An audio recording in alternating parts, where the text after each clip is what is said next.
You expect your partner to listen when you talk. That's reasonable, right? Basic, the bare minimum. Except it's not. And the moment you realize that, everything about how you've judged your relationship, or theirs, becomes uncomfortably complicated. Most people think common sense is, well, common. That word sits heavy because it promises equality. If it's common, everyone has access to it. But what you're calling common sense isn't logic. It's a specific set of values, habits, and emotional skills you absorbed so early you forgot they were taught to you. Your partner didn't get the same curriculum, and now you're quietly furious about it. Here's what I mean. You tell your partner something that hurt you, not a big dramatic trauma, just something small. He forgets it happened, brings it up again 6 months later in the same way that stung you before. You stare at him incredulous. How could he not remember? How could he not know better? And in that moment, you're operating on an assumption that basic empathy is wired into human beings the same way hunger is, that it's automatic, universal, common sense. It's not. Empathy is a skill. It's learned. Usually learned young, in homes where people named their emotions out loud, where mistakes were explained rather than punished, where someone asked, "How did that make you feel?" instead of just moving on. If you grew up in that environment, you think everyone did. Your brain treats it as default human firmware. When someone doesn't have it, you don't think they weren't taught this. You think they don't care. Those are not the same thing, but they feel identical from the inside. This is where it gets uncomfortable. Because the moment you understand that common sense isn't common, you have to make a choice. You can stay angry at him for not knowing something nobody actually taught him, or you can decide whether he's worth teaching. Most of you stay angry. It's easier. Anger means you're right and he's wrong. Teaching means you have to be patient, vulnerable. You have to explain things that feel so basic you shouldn't have to explain them. And something in you rebels against that. Why should you do the emotional labor?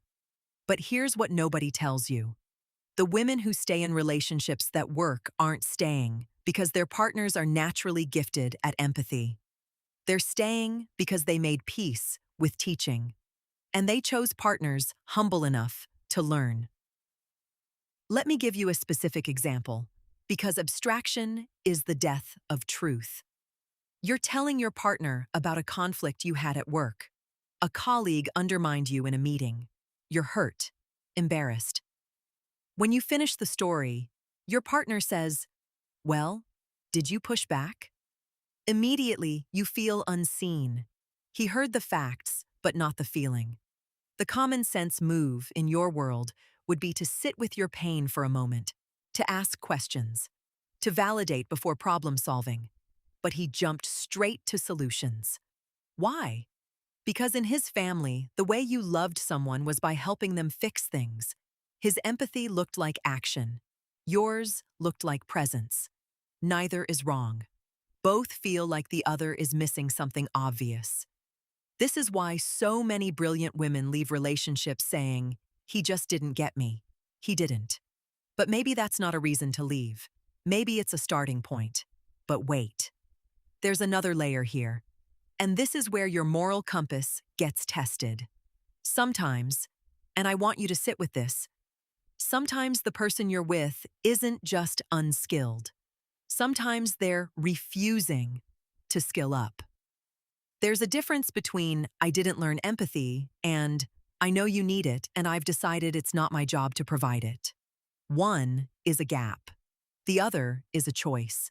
And your job is to figure out which one you're looking at before you invest years trying to teach. A man who says, "I'm not good at emotions, but I want to be better for you." That's learnable. A man who says, "That's just how I am," with no willingness to examine it, no curiosity about why you need it. That's someone who's made a decision. He's decided his comfort matters more than your specific pain. Once you see that clearly, It doesn't matter how many times you try to explain. You can't teach someone who won't learn. The trap most of you fall into is assuming that if someone loves you, they automatically know how to show it in the language you understand. Real love, the kind that lasts, requires translation work. It requires you to say, explicitly and repeatedly, "When you do this, I feel this. I need you to try this instead." It requires him to do it, even when it's not intuitive. It requires both of you to be willing to be uncomfortable. And that's not romance. That's not the fantasy you were sold. That's work. Here's what makes this genuinely difficult. The qualities that make someone a good partner aren't the ones that feel natural. They require someone to override their instinct, to sit with someone else's pain without trying to fix it, to remember what matters to you when you're not crying, to apologize without defending. These aren't common sense. They're skills. And some people have no interest in learning them. So you're standing at a fork. One path is acceptance. You accept that your partner will never intuitively understand your emotional needs the way your best friend does. You commit to being his teacher indefinitely. You trade the fantasy of being just understood for the reality of being chosen. Over and over. Every time you have to explain something again. The other path is closure. You acknowledge that common sense really isn't common, and in this particular case, the gap is too wide. You're not angry anymore. You're just clear. He's not a bad person. He's just not your person. And that's information, not failure. Most women oscillate between these two. They accept for a while, then resent it, then accept again. The resentment is the real killer. Because he wasn't lying when he told you who he was. You just didn't believe him. You thought you could translate. You thought love would make you multilingual. And it turns out you can't teach someone a language they don't want to speak. Here's the part that will haunt you. Sometimes the person who seems selfish isn't actually selfish. He's just emotionally illiterate. And he's running on the assumption that you're fine because you haven't left. In his logic, if there was a real problem, you'd go. So your staying is data that everything's okay. And you're interpreting that same data to mean he doesn't care. You're both right. You're both looking at the evidence and arriving at completely different conclusions. This is why relationships end with both people feeling like they tried. Because they did. But they were trying to teach and learn in different languages. And nobody ever called the gap for what it was. Not a character flaw. A communication architecture problem. You'll never resolve this cleanly. Even if your current relationship works, you'll sometimes resent the fact that you have to ask for things that should be automatic. And even if you leave and find someone more intuitive, you'll wonder sometimes if you were too hard on someone who was just doing his best with the tools he had. That wondering.